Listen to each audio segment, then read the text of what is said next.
Hello दोस्तों। तो मैं अप्पू की मम्मी आपसे कुछ कहना चाहती हूँ। गाइस, मेरा बेटा भले ही 28 साल का हो जाएगा, लेकिन वो आज भी दिमाग से, दिल से, हर चीज़ से वो बच्चा ही है। और हम उसे बच्चे की तरह ही ट्रीट करते हैं। हम उसको बड़ा बड़ा बनाने की बहुत कोशिश करते हैं, बहुत कोशिश की है, लेकिन वो बड़ा नहीं बन सकता हमारी लाख कोशिशों के बाद भी। क्योंकि इनकी मेडिसिन तो कुछ है नहीं, दिमाग में इनके कुछ आता नहीं है। तो बस डॉक्टर लोग अपने अंदाज से ही दवाइयाँ खिलाते रहे हमेशा। अब तो वो भी बंद कर दी गई हैं। तो गाइज़, बस मेरा चैनल बनाने का यही मोटिव था कि मैं ये बताना चाहती हूँ उन लोगों को जो अपने बच्चों के से बहुत ज़्यादा एक्सपेक्टेशन रखते हैं। क्यों रखते हो भाई, क्यों रखते हो? मैं जानती हूँ कि सबको होता है, सब चाहते हैं कि हमारा बच्चा डॉक्टर बने, हमारा बच्चा इंजीनियर बने। देखो किस हालत से बच्चे मारने के लिए माँ बाप ने भेज दिए हैं, और तो और वो खुद गए हैं। अब आप ये बताइए कि कितने लोग परीक्षा में बैठते हैं, नीट की परीक्षा में कितने लोग बैठते हैं। आज से नहीं चली आ रही है परंपरा, कब कब से चली आ रही है ना। तो CPMT के एग्ज़ाम हुआ करते थे पहले, अभी नीट हो गए हैं। वो लाइट जला रहा है मेरे पीछे खड़ा होकर, लाइट नहीं, वो पंखा जला रहा है। ये ले, मैंने पंखा बंद कर दिया था गाइस, बहुत ज़्यादा हवा आ रही थी उधर से। उसकी तबीयत ठीक नहीं है, फीवर सा हो रहा है, तो मैंने पंखा बंद कर दिया था, तो पंखा चला रहा है वो। ये सब चीज़ें इसको पता है। तो गाइस, हम इसकी छोटी छोटी, ये छोटी छोटी जो चीज़ें हैं ना, आज भी एंजॉय करते हैं। हम आज भी खुश होते हैं इन चीज़ों को देख के। और तो और अब मेरे हस्बैंड आएंगे तो मैं उनको ये बात बताऊंगी, हो सकता है मैं बीच में फ़ोन करके ही शेयर करूं। हम इसकी इन बातों से बहुत खुश होते रहते हैं। हम इसको एक ये सोचते हैं कि देखो पॉजिटिव साइन कि हमारा बच्चा ये चीज़ महसूस करता है, उसे क्या गर्मी क्या ठंड। क्योंकि बहुत से बच्चे तो बिल्कुल ऐसे हैं कि कुछ भी नहीं समझ पाते हैं, ऐसे भी बच्चे हैं।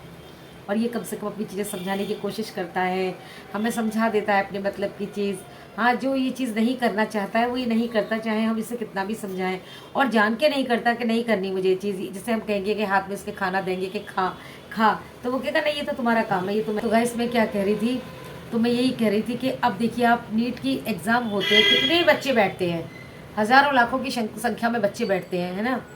और होता क्या है, कुछ चंद बच्चे आते हैं, तो उन चंद बच्चों में से कुछ बच्चे फिर भी आत्महत्या करते हैं कि हम आए नहीं इस परीक्षा में। और इस बार हो गया है कि पेपर लीक का चक्कर हो गया है कि पेपर लीक, तो अब उसकी वजह से आत्महत्या करना और धरना देना। आप समझ रहे हो कि जिस तरीके से आप लोग वहाँ जा के बैठे थे, आप लोग अपनी जान पे खेल के तो पहले ही गए थे। आपको क्या पता, आपने तो मोदी जी का नाम ले दिया, योगी जी का नाम ले दिया। आपको क्या पता कि कौन आपको वहाँ पे मरवाने की कोशिश कर दे, कौन दंगा फैलाने की कोशिश कर दे। अभी तो बहुत कम संख्या में लोगों के चोट आई है, ना जाने कितने लोगों में के गोलियाँ और चल जाएँ और अनगिनत लोग मारे जाएँ। और पेरेंट्स, मैं तो ये सोचती हूँ कि सबसे पहली बात तो पेरेंट्स की है। क्या पेरेंट्स को कोई और प्रोफेशन बच्चों के लिए नहीं दिखाई देता एक नीट के अलावा? बच्चों को इतनी बुरी तरह से ढाल देते हैं शुरू से ही कि नीट नीट नीट। अरे अगर नीट का एग्ज़ाम क्लियर नहीं हुआ तो तुम्हारी ज़िंदगी ही ख़त्म हो गई, उसके अलावा कोई तुम्हारी ज़िंदगी नहीं है क्या? हैं, सारे बच्चे नीट ही करते हैं क्या? और भी लाइन है, और भी चीज़ें हैं, बिजनेस हैं, अपने काम है। आजकल तो इतनी टेक्निकल चीज़ें चली हुई हैं कि कुछ भी आप कोर्स कर लो और उसके बाद आप कमा खाओगे। इतनी प्राइवेट कंपनीज हैं और सब में बच्चों के लिए जगह है। तो क्यों इस तरीके से आप लोग बच्चों के ऊपर प्रेशर डालते हैं? और प्रेशर तो प्रेशर, अगर हो सकता है कि कोई बच्चा कह रहा हो कि अरे छोड़ो पापा मम्मी, जो हुआ हुआ, तो नहीं नहीं, वो खींच खींच के लेके गए हैं बच्चों को वहाँ कि हम भी जाएंगे वहाँ पे, हम भी भूख हड़ताल करेंगे, हम भी वहाँ पे हिस्सा बनेंगे। और कुछ तो ऐसे हैं जिनको कोई मतलब ही नहीं है, मतलब जो लोग नीट से दूर दूर तक का उनका संबंध नहीं है, वो वहाँ जाके भीड़ बढ़ा लिए हैं।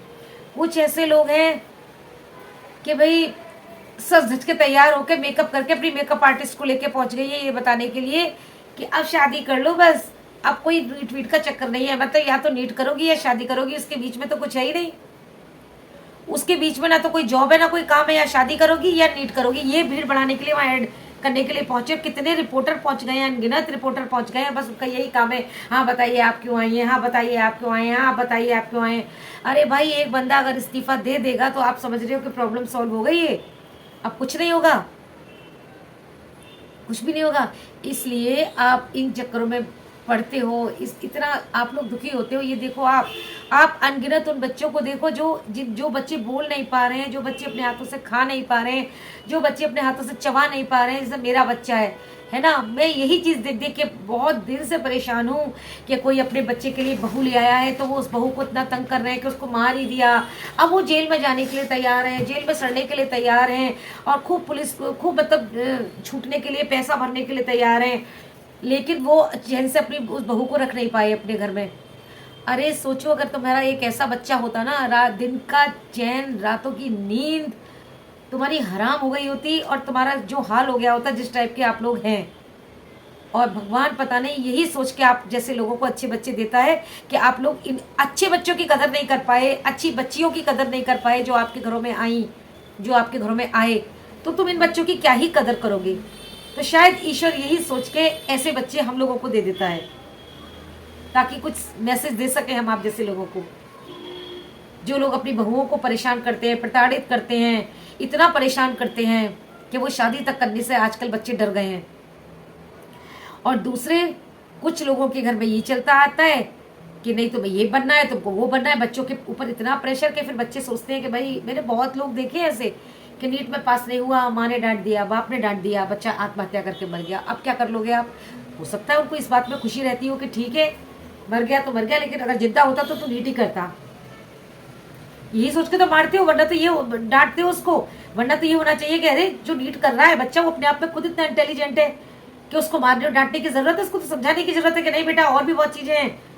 इसका मतलब सीधा है, अगर तुम्हें समाज सेवा करनी है तो समाज सेवा करो। समाज सेवा देखो कोविड टाइम में कैसे करी थी लोगों ने, जब बॉडीज को छोड़ छोड़ के भाग गए थे ना प्यारे प्यारे पेरेंट्स की बच्चे। उस समय ऐसे लोग उतर के आए थे कि जिन्हें अपनी जान की भी परवाह नहीं थी, और उन्होंने उनकी डेड बॉडीज को क्रियाकर्म किए थे, उनके क्या क्या किया था उन्होंने अपने हाथों से। उन्हें अपनी जान की परवाह नहीं थी। वो होती है समाज सेवा। समाज सेवा होती है कि जाके भूखों को बना बना के खाना खिला दो, अनाथ आश्रम में जाके दान करके आओ। और दान करने के लिए नहीं है तो बहुत तरह की समाज सेवा होती है। नर्स बन जाओ, नर्स बन के करो समाज सेवा। डॉक्टर बन के ही समाज सेवा करनी है। डॉक्टर बन के समाज सेवा करना चाहते हैं आप, अरे किसी और लाइन में जाओ, उस लाइन में पैसा कमाओ, पैसा कमा के फिर खूब समाज सेवा करो। किसने मना किया है।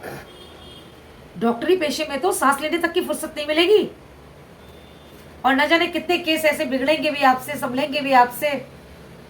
और क्या सारे डॉक्टर बन जाते हैं। आज तो हाल ये हो रखा है कि प्राइवेट कॉलेज और बना दिए गए हैं डॉक्टर्स के लिए।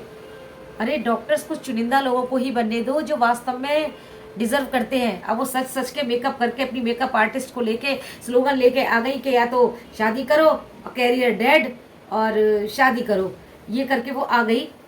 तो और फिर वो कह रही है कि पहले मैंने नीट के बारे में सोचा था कि मैं नीट की तैयारी करूंगी, लेकिन अब नहीं करूंगी। क्यों भाई, अब क्यों नहीं करेगी।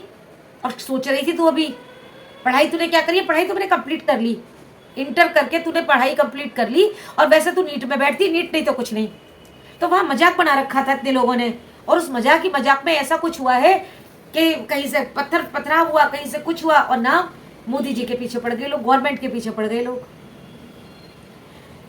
तो दोस्तों थोड़ा सा सब्र रखो, भगवान का शुक्रिया अदा करो जो तुम्हें बच्चे दिए हैं। भगवान ने तुम्हें मोती दिए हैं, उन मोतियों की कदर करो। बस मैं आपसे यही विनती करना चाहती हूँ, मोतियों की कदर करो, क्योंकि बहुत अनमोल होते हैं। उनको ऐसी मत जाने दो। एक छोटी सी परीक्षा नीट के लिए उनको कुर्बान मत होने दो। उन्हें समझाओ, उन्हें सिखाओ, उन्हें अपने पास रखो। छोटी छोटी जॉब के लिए उन्हें विदेश मत भेजो। जो विदेश भेज देते हैं अपने इकलौते बच्चों को, जमीन जायदाद बेच के उन्हें विदेश भेज देते हैं कि कमाएगा पैसा। अरे अपने देश में रख के 2 रोटी खा लो। नहीं बनाओगे बहुत बड़े बड़े बैंक बैलेंस तो कुछ नहीं बिगड़ जाएगा, लेकिन अपने बच्चे को अपने पास रखो। उसे यही इतना बोल्ड बनाओ, इतना होशियार बनाओ। हमारा देश इतना कमजोर नहीं है ना। आजकल तो गांव भी इतनी तरक्की कर गए हैं कि वहां का भी एक एक बच्चा इतना बोल्ड है। यूट्यूब पे वीडियो बना रहे हैं बच्चे, यूट्यूब पे काम कर रहे हैं, क्रिएटिव हैं अगर जो, तो अपनी क्रिएटिविटी यूट्यूब पे दिखा रहे हैं, इंस्टा पे दिखा रहे हैं, कामयाब भी हो रहे हैं। जो नहीं हो रहे हैं वो नहीं हो रहे हैं, जो हो रहे हैं वो हो रहे हैं। वो लगे रहो। अगर कोई काम है तो साथ में उसे भी करो। लेकिन अपने बच्चों को, पेरेंट्स से मैं हाथ जोड़ के यही कहती हूँ कि बस भगवान से ये शुक्रिया अदा करो कि हमको ऐसे बच्चे नहीं दिए आपको। उन्होंने आपको अच्छे बच्चे दिए हैं, समझदार दिए हैं, नॉर्मल बच्चे दिए हैं।